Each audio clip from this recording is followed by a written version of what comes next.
Super Bowl being in New Jersey, I'm going to pivot now to another New Jersey story.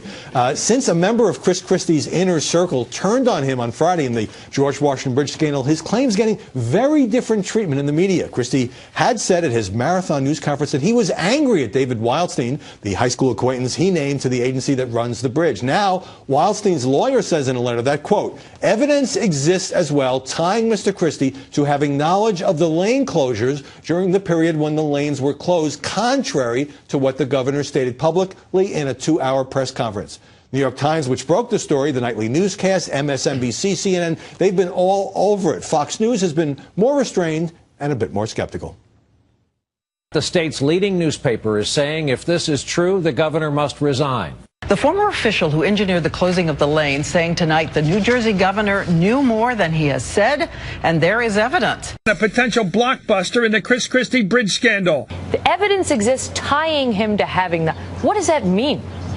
He knew? Is that what you mean? Then why don't you just say he knew?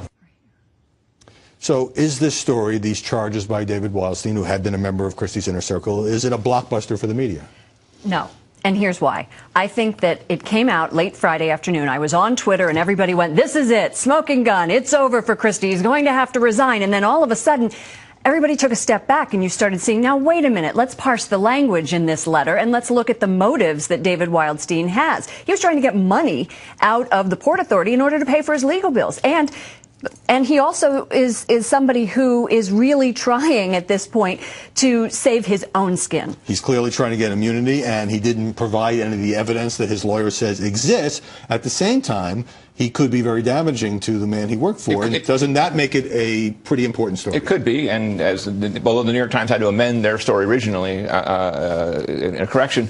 Look, this is the New York City media market. Let's understand that. One of the reasons why Christie got so famous in the first place is in the New York City media market, and so he rose on buzz and fame, and now he's sinking on it as well. But this is the media market there have turned a molehill into a mountain, or I should say a traffic cone into a mountain. Thank you.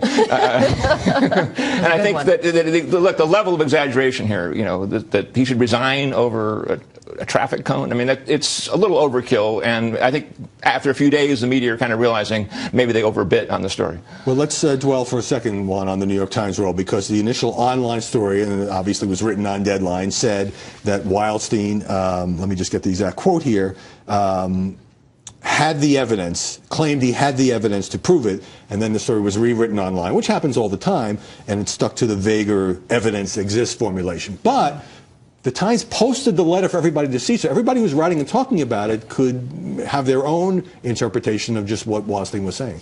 Right. So I think that's thoroughly legitimate. I think the headline was an overstatement. But to think that people now perceive the New York Times as having an adversarial relationship with Christie is interesting. Yes, they've had the reporter who's been out front in breaking these stories. But over the course of Christie's career, the New York Times, I think, has treated him pretty fairly. Christie has been the darling, in fact, of that New York media that you guys were referring to. The bigger point here is that this is now death by 1,000 cuts for Christie, and it's not stopping. This is likely to get worse. There are other people that Christie said he fired out of hand, his top political advisor, his deputy chief of staff. When they do their interviews, guess what? There's going to be more allegations, more charges that the truth is tied directly to Chris Christie, and he is hostage to whatever the truth or whatever they say. Well, he is also, he is also very much still showing his, I don't know, feisty side, right? That email that came out. This was reported by Politico. Can I read from it? Yeah, oh, sure. This is an email that Christie sent that leaked and probably was intended to leak to his own friends and allies.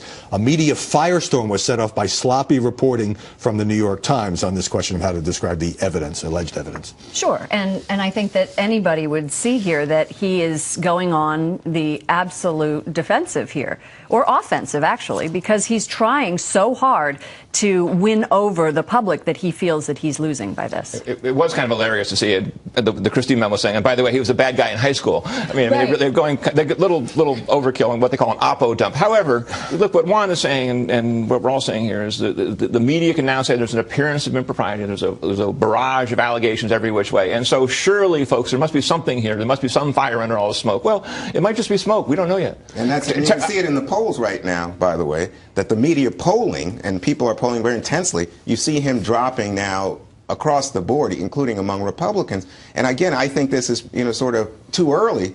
But that's what Chris Christie's up against. And you look at MSNBC, they have been feasting on this story. But again, he was their darling for the longest time. As Ari Fleischer said in a tweet, show us the evidence. Right. Well, we all have to not rush to judgment here and see what the evidence is. I do think it's significant when a guy who is so closely aligned with the governor is basically announcing to the world through his lawyer, I'm going to turn on him, and this could get more ugly. But Juan, go ahead. Yeah, I was just going to say, the point is that there are two words in there that make this not as bad as everybody thought it was in the beginning, and it's evidence exists. It's not him saying, I have the evidence. It's that it exists, and he may know that it exists, but whether or not it's going to come forward is a different story. But yes, I think that even on days when nothing has been happening in this story, it seems to lead many of the MSNBC primetime shows. But on the other hand, do you think that Fox News, especially in light of this latest allegation from this guy Wildstein, has been underplaying the story about the Republican government? Initially, that was the charge against us, that somehow Fox News was ignoring this to protect Chris Christie. I think if you look at ignoring it, but certainly not. No, that was